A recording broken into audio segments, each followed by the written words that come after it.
All right, everybody, hello and welcome to the Nostalgia Trap. My name is David Parsons. I am ready to bring you another conversation this week. I know we're in the middle of virus times, and I think we'll be in the middle of virus times for a while. And we're talking about all that stuff on our Patreon if you want to go over there and check out all our psychotic, paranoid conversations about the new ideological, political, economic, and cultural possibilities that might shake out, and the things we might see in our lifetime are getting crazier and crazier. If you want to check that out, that's at patreon.com/nostalgiatrap. We got new episodes with Justin Rogers Cooper and a whole bunch of other stuff. But this week I want to continue talking to people that are not just telling us about virus, that are telling us about other things. I want to keep the Nostalgia Trap going and focus on the wider kind of world of capitalism and history and culture and all the stuff we generally do. So I want to present this conversation with my guest, Evan Purchell. Evan Purchell is a filmmaker, someone who's made a film that I think everyone should see. It's called Ask Anybody. That's Ask Anybody, Buddy. It's a film that captures a world, an entire world of gay cinema, gay male cinema, particularly adult films that were popular in the 60s, 70s, and 80s.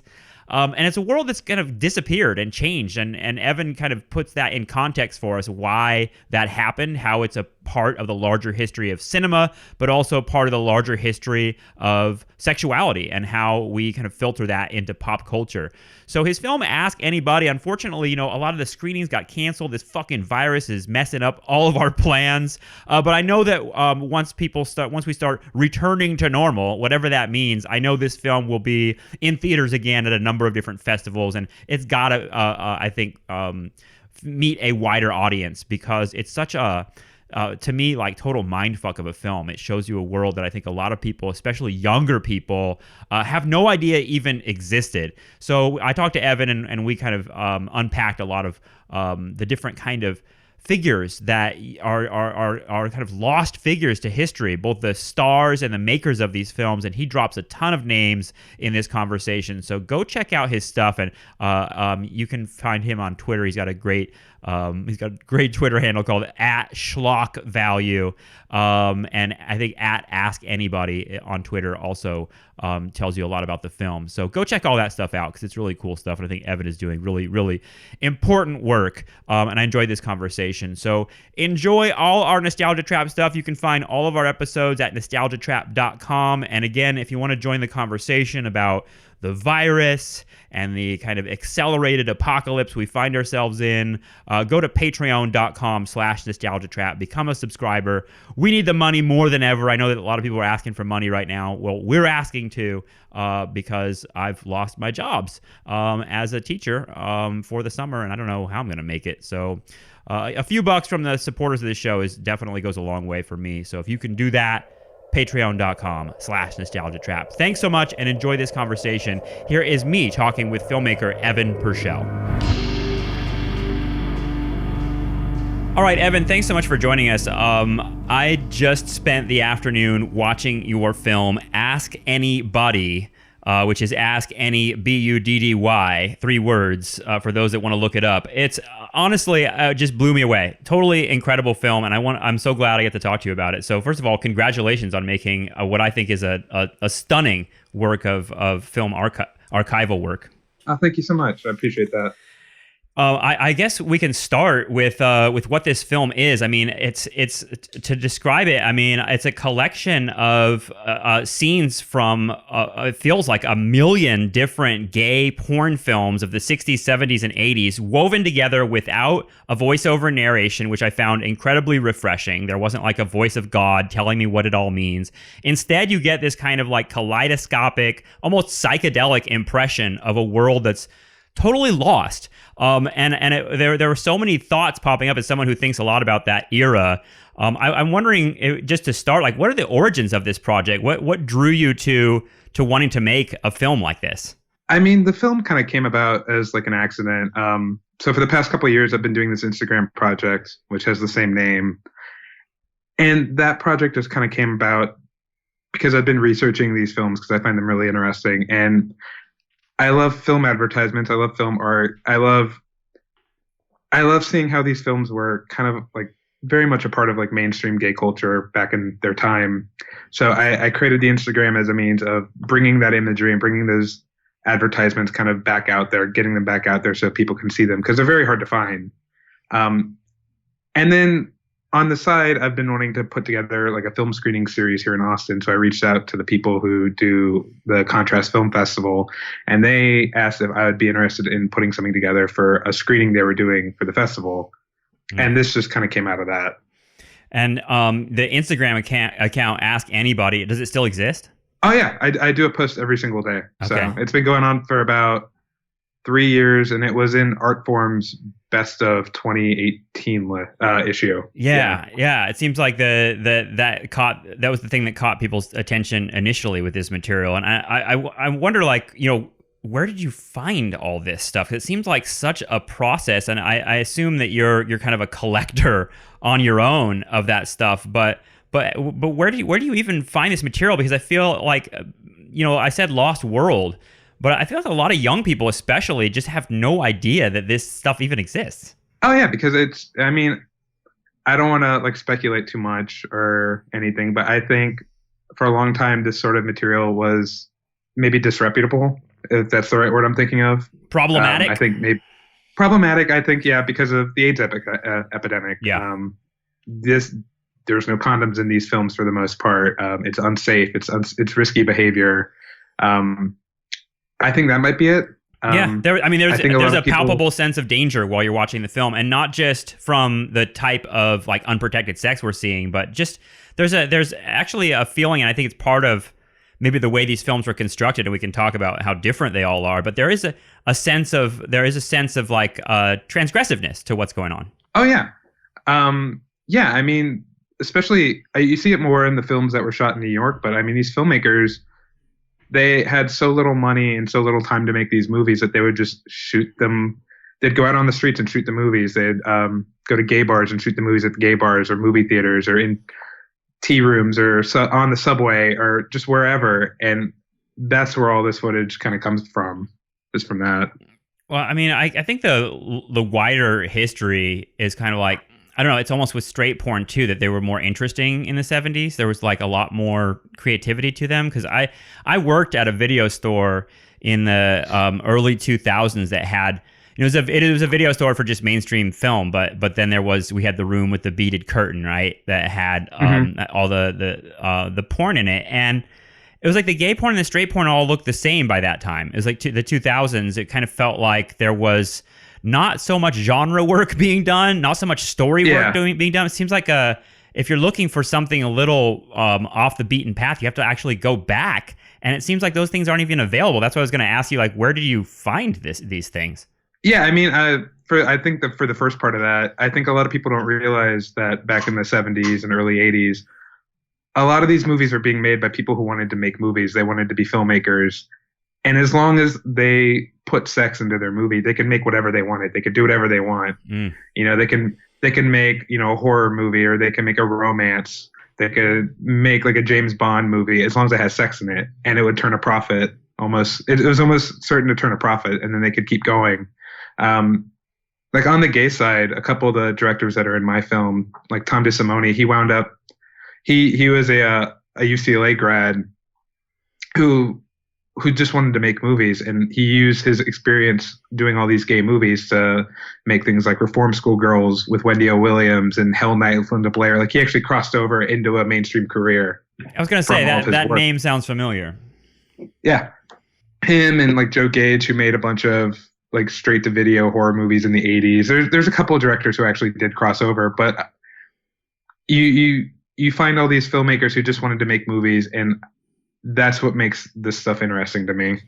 Yeah, I mean, there are a lot of things going on in these films. I mean, one of the things that stuck out to me this afternoon watching it was the depiction of like I guess it would be like the Chelsea Piers in New York, or like the West Side Piers, which look, you know, I lived in New York from 2003 to 2017, and the Chelsea Piers are something else entirely now. Almost like a fucking amusement park out there. And the vision of these piers as like these, like, I don't know, it's almost like the wreckage of the 1970s, and you can see kind of like how these piers look like they're barely they're barely holding it together, and it adds something to that like sense of danger and outsiderness, if that makes sense. Oh yeah, and it's funny because there's one of the movies I pulled from for that sequence, Peer Groups. The impending destruction of the peers is actually part of the plot. It's part of the narrative, and the advertising tagline was "See the last real action on the famous New York piers." Wow! So by the time the film came out, the piers were already gone, and if you wanted to like relive whatever experiences you had there, you could go see the movie at the porn theater. That's so crazy. I mean, the spaces that you have kind of given us in this film by editing together these films. I mean, what struck me is that like they're all gone. Like there's so it's like a world that's doesn't exist anymore in a lot of ways. Is that true? It seems like that you're almost like a part of what you're doing as a historian here is recovering stuff doesn't really exist anymore. And I'm talking about like bathhouses and bars, theaters, all sorts of stuff, not just the piers. I think yes and no. Something I always try to point out with this stuff too is that as much as this footage looks like it's documentary, it's all fantasy. Yes, people did cruise the piers. Yes, people did cruise tea rooms and movie theaters and bathhouses, but we're seeing like the idealized version of that in these movies. We're not seeing like a bad night at the baths when we watch one of these movies. We're seeing like the best version of that. Right. So like I always feel kind of weird when people describe this film as like a documentary or as like a portrait of the era or like a nostalgic view of like gay sex in the 70s, because it's not a documentary, and that's why I think really the interesting thing is that we're seeing what these people wanted to show us of their lives. Yeah, there's a lot of kind of reading underneath, if that makes sense. I mean, it reminds me of, and I think this might intersect a little bit with one of the inspirations for your work.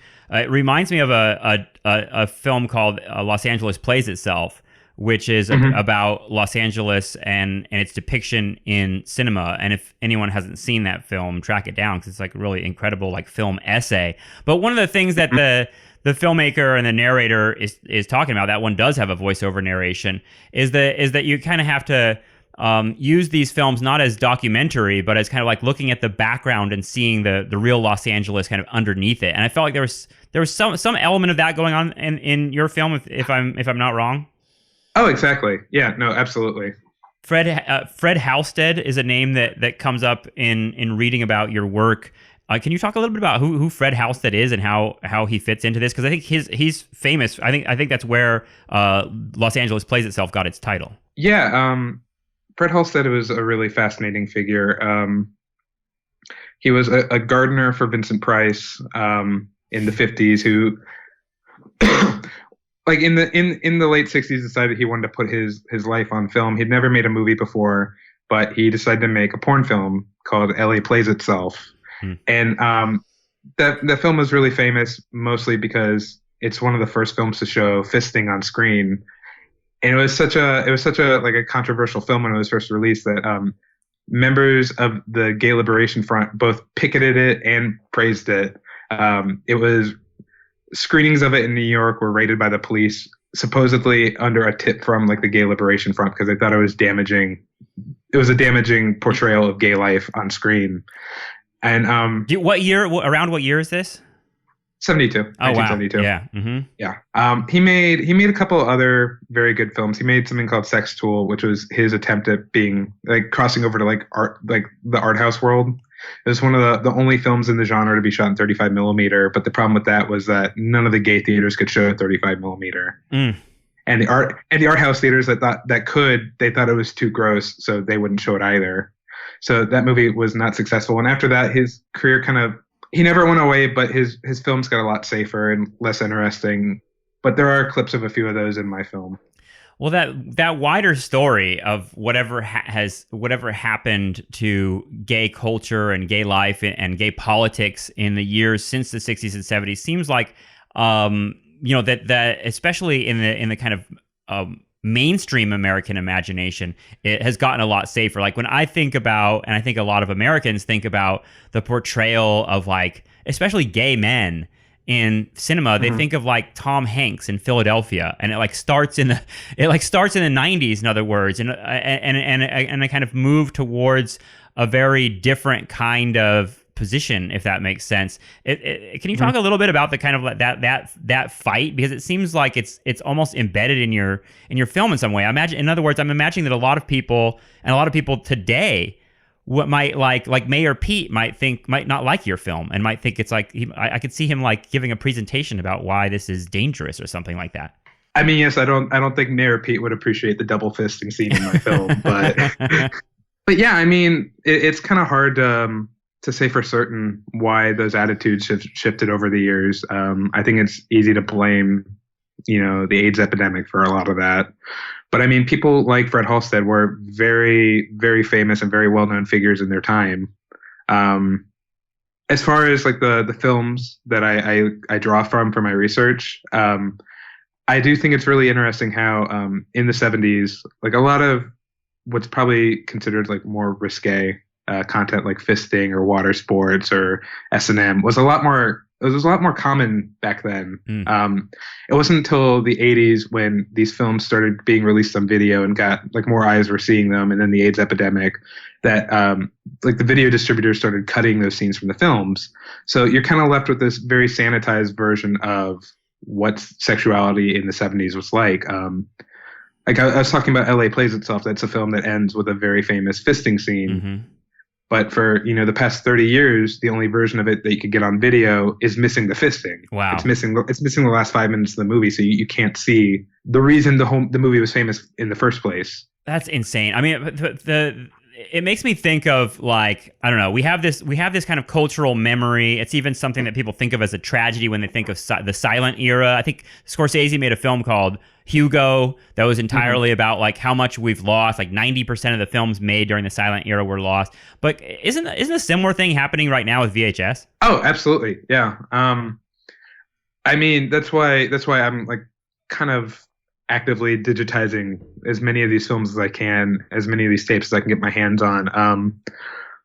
A lot of these films have been released on video or on digital by companies like Bijou Video or Vinegar Syndrome, but a lot of others they haven't, and they haven't been available for sale or in any sort of capacity since the 80s.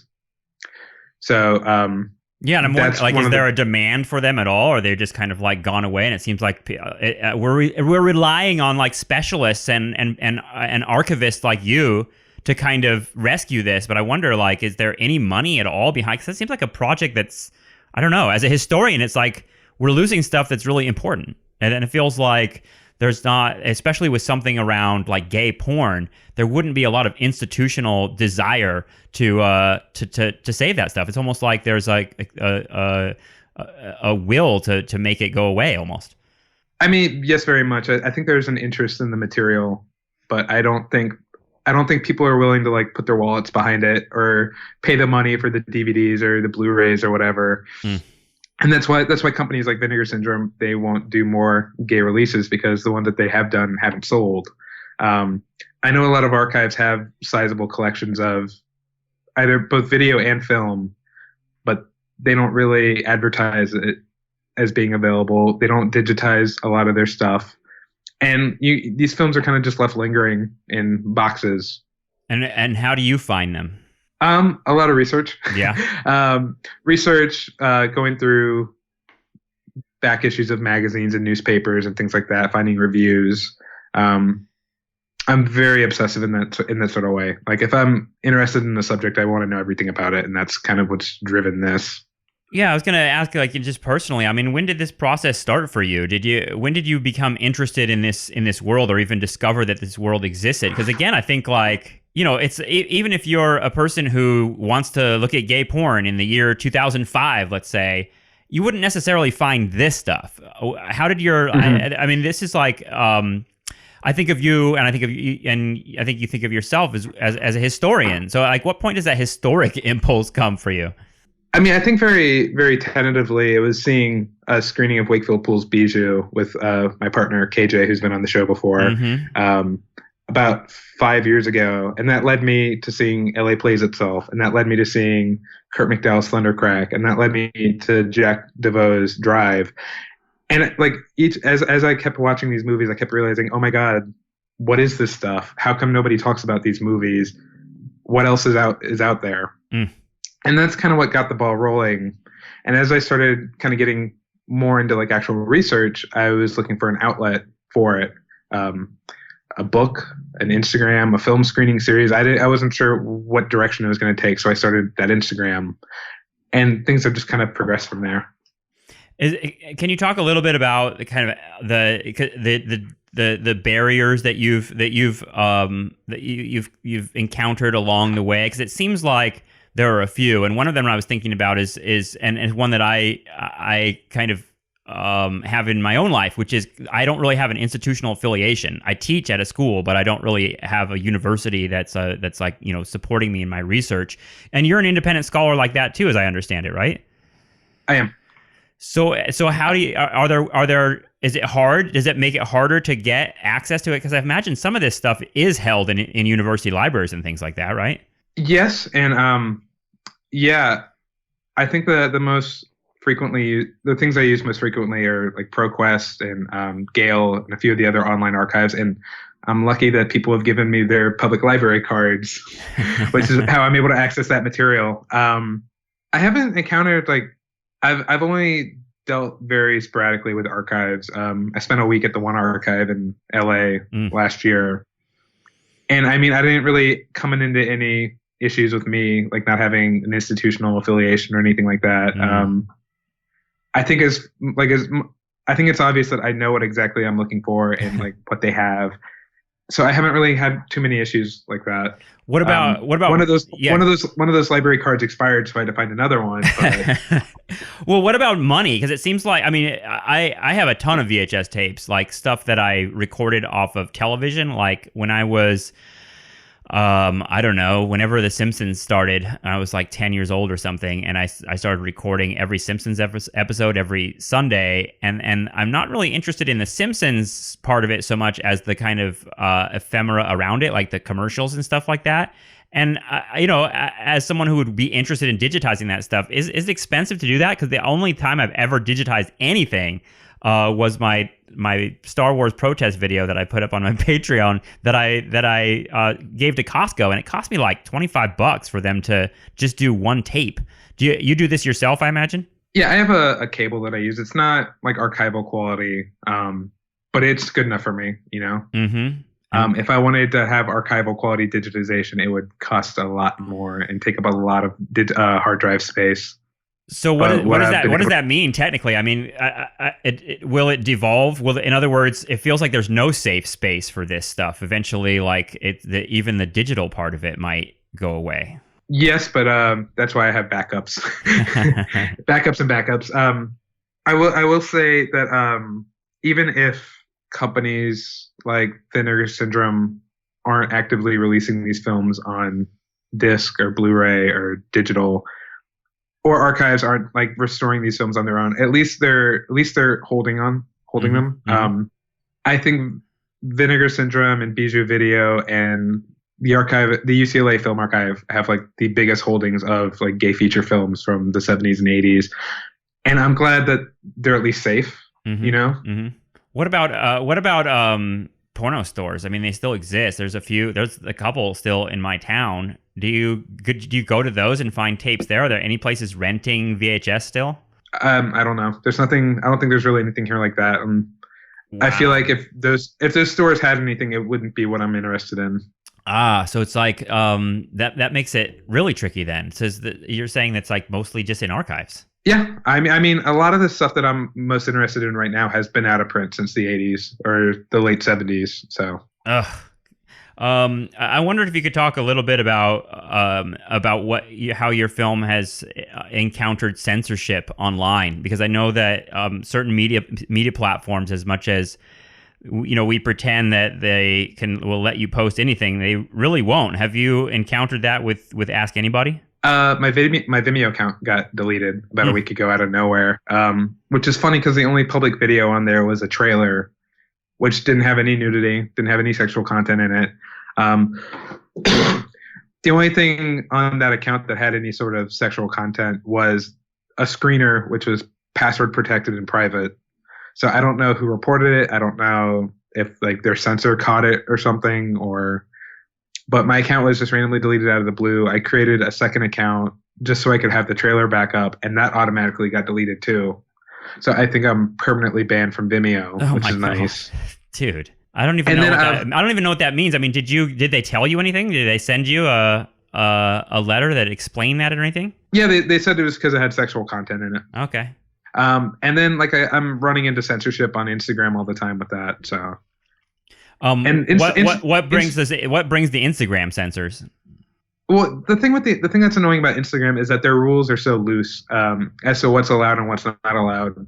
So it's like if there is too much nudity or like just enough nudity, they will automatically flag something and take it down. I've had images that don't have any nudity get taken down from Instagram, and I still don't know why. But I kind of play it a little more safe than I probably should because of that. That's crazy.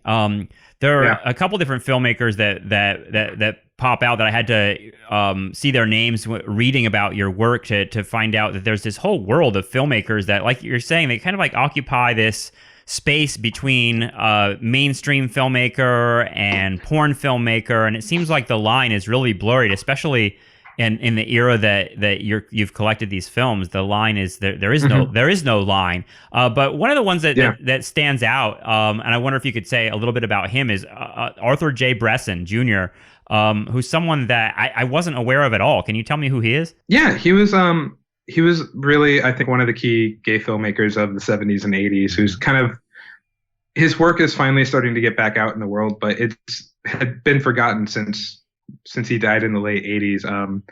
His first film is Passing Strangers, which is this really sweet gay coming out story about this like younger guy and this older guy who meet through like a Walt Whitman quoting personal ad in San Francisco. And like midway through the movie, when they actually meet, like it goes from black and white and like jumps into color, and they find love, and it ends with them marching in one of the first San Francisco gay pride parades. And it's like a really beautiful like political film. And from that, he went to making a movie called Gay USA, which was shot at, I think it's 7 or 8 different gay pride parades on the same day in 1977 or 1978. And like after that, he kind of kept going back and forth between so-called legitimate films and adult films. He didn't see there being a line between the two. He put his real name on everything he did. And then his last film he made was called Buddies, which was the first dramatic film about AIDS.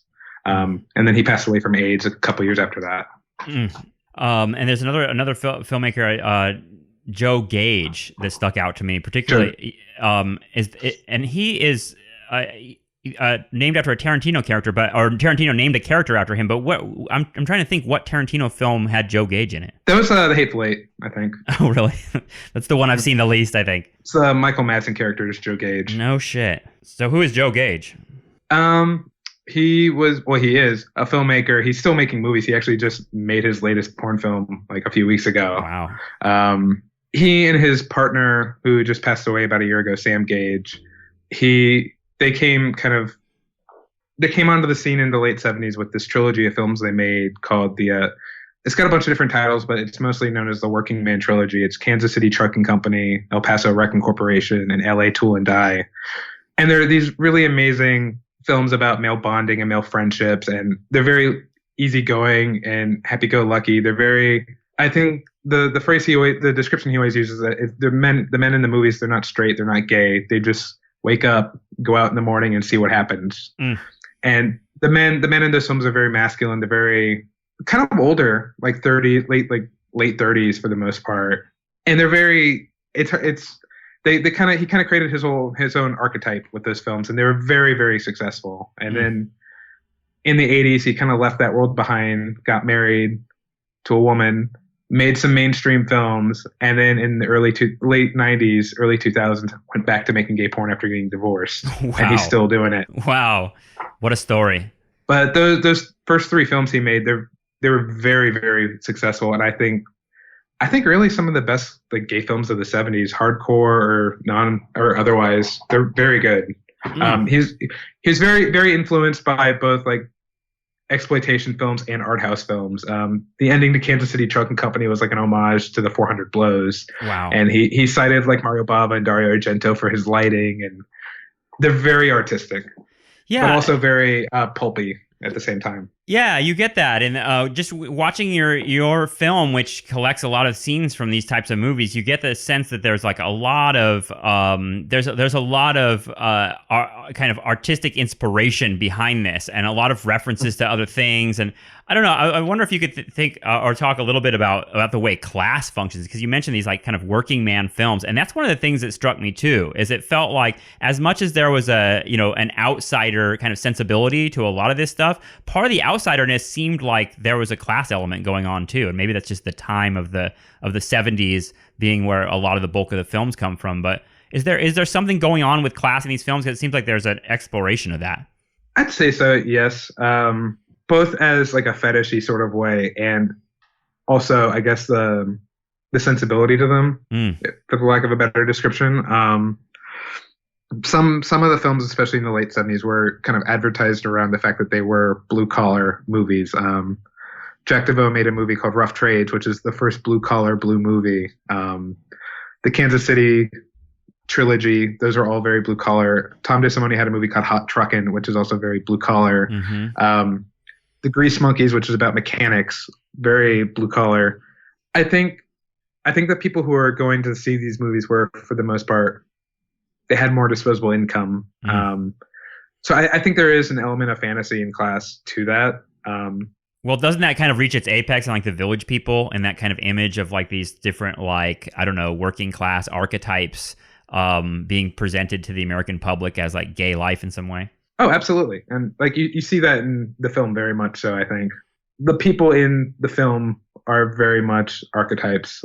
God, it's such a I don't know, it's such a different kind of vision than we usually get. What do you think happened? I mean, because it feels like, I teach sometimes when I teach when I teach film, and I've shown a few films like to give people a kind of, I don't know, a kind of idea that there was something before Philadelphia, or there was something before, the films that are mainstream Hollywood depictions of gay life today, which seem like they're very, I don't know, it's not just safe, but almost like one of the things the students point out is that there's a kind of like a victimization, or like a death that always happens. There's a sadness to being gay. There's like a joy in these films. When I see this, like, it's a very different kind of theme. I'm wondering if you could talk a little bit about, like, besides the working class thing, it seems like there's a lot of like different genres going on here. It's not just one kind of flat depiction of like, this is the tragedy of gay life in America. It seems like there's something a little bit more joyful. Well, I mean, I think that sort of narrative that all movies that starred gay characters or were about gay people always ended in a death, or they're never happy at the end, or something horrible happens. It's very much a Hollywood narrative. The gay film industry was very much its own kind of shadow version of Hollywood. It was the only Hollywood wasn't interested in telling positive gay stories because there wasn't an audience. They didn't think there was a wide enough audience for that. So in its place, you have these gay filmmakers who are, if not putting like the reality of their lives on screen, they're putting the fantasy of their lives on screen. So like the first film about coming out was actually a gay porn film. The first movies about gay marriage and gay relationships and open relationships and gay divorce were all gay porn films. The first gay horror film was a gay porn film. It kind of, I mean, really, there's about 1,000 of these films that were made, and they cover every potential genre or mood or mode, or it's kind of everything, really. Was there, I mean, you mentioned like it's kind of like this shadow Hollywood. Where's the money coming from for these films? I mean, a lot of them seem like independent productions, but there had to be companies that were making money off this. I assume there was profit. There were a couple studios, but for the most part, it was the theater owners who were financing these films. It was either theater owners, or I think some were connected to the mafia. Production companies like Hand in Hand Films in New York, and really just other benefactors, shadowy benefactors. Yeah, it seems. And I mean, all these movies were very, very low budget. I mean, lower budgeted than like hetero adult films. I don't think many of them cost more than like $10,000 to make, and usually they were shot in about 2 days, 2 or 3 days. So using non-professional actors, I'm assuming. Yeah, usually hustlers or wannabe actors. Yeah, it feels that way. I mean, I wonder. I didn't see a whole lot of women in these films. I'm wondering, because you've probably seen a lot of stuff that like you didn't include in the film, but where are women in these films? Are they depicted at all? And how is that world? It seems like it's kind of a ripe territory to explore. But I'm wondering if you noticed any trend there. There are a handful that have women in like non-sexual roles, but for the most part, having women having sex in these films is very much a taboo. Mm-hmm. And that was something Joe Gage liked to play with a lot in his films. There's a scene in El Paso Wrecking Corporation where Fred Halstead makes it with this guy while his girlfriend watches and like masturbates because she's getting off on seeing her boyfriend make it with this other guy. LA Tool and Die has a scene where the straight couple is having sex with the condom while another guy watches, and they throw the condom at the guy and he jerks off with that after they leave. So he's very much playing with these taboos, and people at the time did not like seeing that in those films. They wanted to just see men. I think there's only one woman in my film, and I'm surprised nobody has like gotten mad at me because she gets hit by a car. Oh God. Well, I mean, all the hate mail is going to come after I say that. Well, I guess I'm wondering, like, there are people who have written about this, right? I mean, it seems like because you didn't live through this era, so you're like kind of educating yourself through watching these films. And what else are you doing? Like, what are you reading? Not to you don't have to mention your bibliography right now, but are there any things that you can point us to like kind of explore this world a little bit more? I mean, I think the most informative reading I've been able to do has been through primary sources in newspapers and magazines from that time. The Advocate, the Bay Area Reporter, Michael's Thing, which is like a New York bar rag. Mm-hmm. Really, I mean, that's where these films were covered the most. I think that it really surprised me when I first started like digging into the stuff is that these films actually did get like very thorough reviews. They were heavily advertised. They were on the cover of like magazines and newspapers. They were very much an essential part of the culture at the time.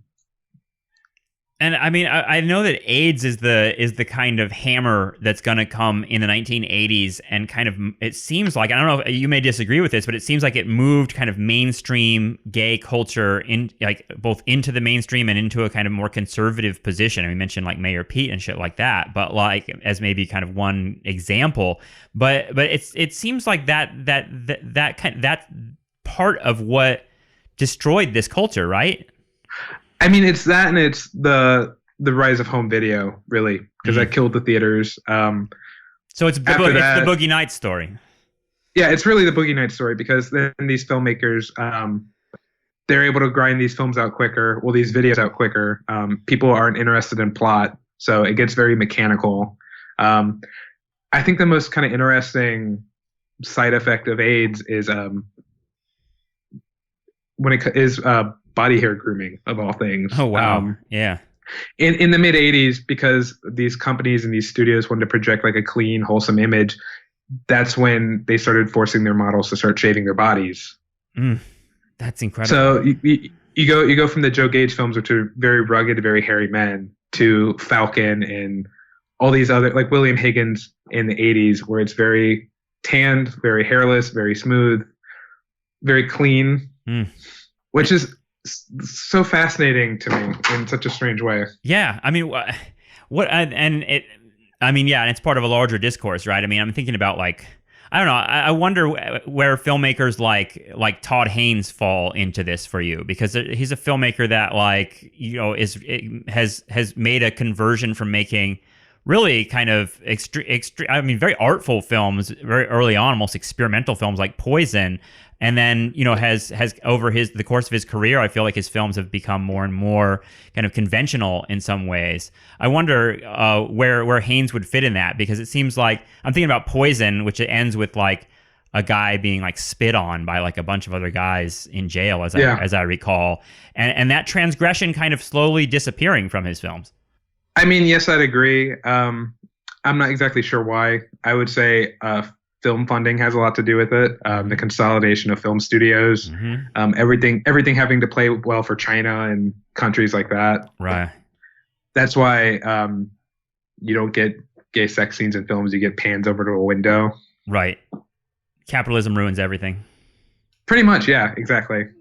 I